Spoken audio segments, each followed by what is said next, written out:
Hello everyone, आज हम लोग जानेंगे पार्ट ऑफ स्पीच। ये जानेंगे कि पार्ट ऑफ स्पीच क्या होता है, इसका इंपोर्टेंस क्या है।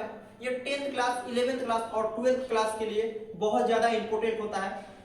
तो सबसे पहले एक छोटा सा इसका डिफिनेशन याद करेंगे। डिफिनेशन क्या करता है, आप लोगों को स्मार्ट बनाता है। डिफिनेशन याद करने से स्मार्ट स्टूडेंट कहलाता है। क्वेश्चन तो सब सॉल्व करता है, लेकिन उसके बारे में कोई नहीं बता पाता है। तो सबसे पहले एक डिफिनेशन याद करेंगे।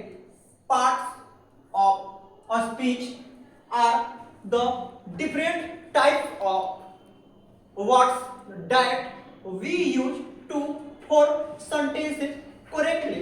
इसी का हिंदी वर्जन जानेंगे।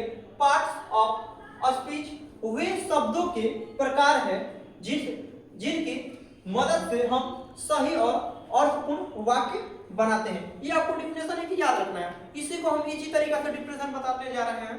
पार्ट ऑफ स्पीच एक ऐसा शब्दों के समूह है जिससे कोई अर्थपूर्ण अर्थ निकलता है, यानी कि पूर्ण अर्थ निकलता है। जैसे Ram it's a mango, Ram it's a mango बोल दिए तो इसका हिंदी क्या हो जाएगा, राम आम खाता है। इसी को हम कह दिए इट्स राम अ मैंगो, तो इसका अर्थ ही नहीं निकलेगा। अर्थ निकलना चाहिए, शब्दों के समूह तो रहे लेकिन उसका अर्थ भी निकलना चाहिए। जैसे राम इट्स अ मैंगो, तो राम क्या हो गया, राम हो गया, नाउन हो गया, इट्स वर्ब हो गया, ए आर्टिकल हो गया, मैंगो हो गया, नाउन हो गया। तो ये क्या है, बहुत सारा अंग मिलकर एक पार्ट बना है। इसी को कहा जाता है पार्ट्स ऑफ स्पीच। इसके प्रकार के बारे में जानिए। तो इसको 8 भागों में बांटा गया है। इसका प्रकार नेक्स्ट स्लाइड में आपको बताने जा रहे हैं। तब तक आप लोग इसको स्क्रीनशॉट मार लीजिए ताकि आराम से आप लोग बाद में लिख सकें। इसके बारे में आगे देखेंगे। देखिए, हम लोग का कुल 8 पार्ट ऑफ स्पीच होता है। तो आप लोग कॉपी पर लिख सकते हैं, there are 8 types of part of speech, यानी कि कुल 8 पार्ट ऑफ स्पीच होता है। पहला है नाउन। नाउन को हिंदी में कहा जाता है संज्ञा। इंग्लिश के साथ साथ आप लोग को हिंदी भी याद रखना है, क्योंकि हम लोग हिंदुस्तान में हैं तो एक हिंदी सब्जेक्ट कंपलसरी होता है पढ़ना। तो पहला हो जाएगा नाउन, जिसको हिंदी में कहेंगे संज्ञा।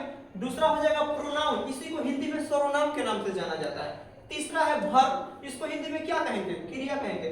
चौथा है एडजेक्टिव, एडजेक्टिव को हिंदी में विशेषण कहा जाता है।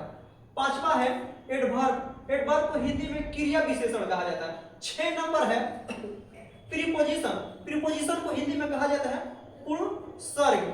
7 नंबर है कंजंक्शन, कंजंक्शन को हिंदी में कहा जाता है समुच्चय बोधक। एंड लास्ट 8 नंबर है इंटरजेक्शन, इसको हिंदी में कहा जाता है विस्मय दिबोधक, विस्मय दिबोधक। यानी कि कुल 8 प्रकार के पार्ट ऑफ स्पीच है।